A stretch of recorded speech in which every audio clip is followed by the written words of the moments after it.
रहते हैं, कुछ तो दिए नहीं, कुछ तो दिए नहीं, कुछ तो दिए नहीं। धन है, संपत्ति है, हम लोग पूर्ण है ना हर चीज से, हमारे कुछ कमी नहीं दिए हैं, उसके बावजूद में इनके दरवाजे जाके हमको मांगना पड़ रहा। अब सोचिए, मांगना तो उस इंसान को चाहिए ना जिसको भगवान ने हाथ भी नहीं दिए, पैर भी नहीं दिए, और वो 7 दिन के भागवत में रोज भागवत सुनने जाते थे। तो जब वो भागवत सुनने जाते थे तो जो गुरुजी भागवत कर रहे थे उनकी दृष्टि उनके ऊपर पड़ गई। 7 दिन उन्होंने देखा था कि ये बंदा 7 दिन आया है हमारे यहाँ भागवत सुनने के लिए। बुलाया गया उनको, बुलाया कहे कि यहाँ आस पास में इतने लोग हैं, ये लोग चल के नहीं आ पा रहे, जिनके पास पैर है चल के नहीं आ पा रहे, आपको प्रभु ने पैर भी नहीं दिए, उसके हाथ भी नहीं है, पैर भी नहीं है, और आप 7 दिन के 7 दिन इस पंडाल में भागवत सुनने आए हैं। कुछ तो प्रभु की कृपा है आपके ऊपर। तो उन्होंने कहा कि हमने क्या मतलब कुछ तो कुकर्म किए होंगे जो प्रभु ने हमको पैर नहीं दिए, हाथ नहीं दिए, तो पीछे का तो हम भुगत रहे हैं, कम से कम अपना आगे का तो बनाए। भागवत सुनने आ रहे हैं तो उनके मन का जो पाप होगा, कुछ मन में आ भी रहा होगा, उस पाप को अच्छा का बात सुनेंगे तो वो मारेगा। हमारे मन में देखिए, हमारा मन और आत्मा दो अलग अलग चीज होती है।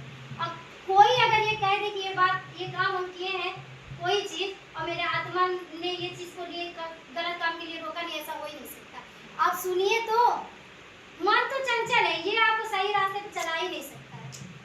मन जो है ये चंचल है, आपको सही रास्ते पे नहीं दिखाए, लेकिन आत्मा जो आपकी है वो आपको गलत रास्ते पे जाने भी नहीं देगी। पर अब ये आप अपना दिमाग खोलिए कि आप सुन किसकी रही हैं। जब मन हावी हो जाता है तो आपको मन की बात अच्छी लगती है, खा ले बेटा समोसा खा ले, शुगर होई तो देखो है ना, खाए रहो, जो होगा वो देखा जाएगा। अरे अब जबकि आपकी आत्मा कहेगी में विजय प्राप्त कर लिया, वो तो फिर संसार को जीत लिया।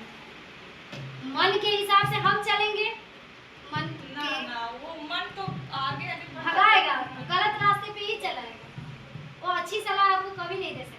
चोरी करने जाने से पहले भी एक बार हमारी आत्मा ये जरूर बोलती है कि गलत चीज है, हमको चोरी नहीं करना, लेकिन फिर मन उस पर हावी हो जाता है कि हम चोरी नहीं करेंगे तो हमारे बाल बच्चे, अरे भैया फावड़ा चलाओ, कुदारी चलाओ, बिगारी करो, क्या बोलते हैं ये, मजदूरी करो।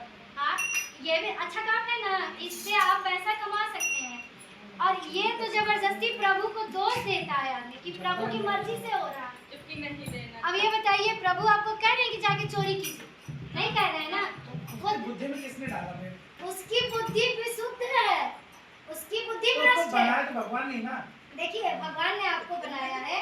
अच्छा ये बताओ कि लाइट जल रही है, लाइट जल रही है, अब इसमें चाहे तुम चोरी करो और चाहे माँ भगवान की कथा पढ़ो।